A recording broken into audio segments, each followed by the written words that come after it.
आल्याच्या नंतर आपल्याला दोन तलाव दिसतात. एक हे गंगासागर तलाव, जिथे की राज्याभिषेक झाल्यानंतर सप्तनद्याचं सप्तसमुद्राचं पाणी टाकलं होतं, ती ही जागा आहे.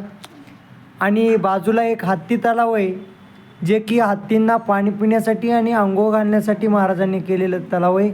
गडावर 11 तलाव आणि 84 पाण्याच्या टाक्या होत्या. पाणी अडवा आणि पाणी जिरवा ही महाराजांची मोहीम आहे. पुढं गेल्यावर हे धर्मशाळा लागते.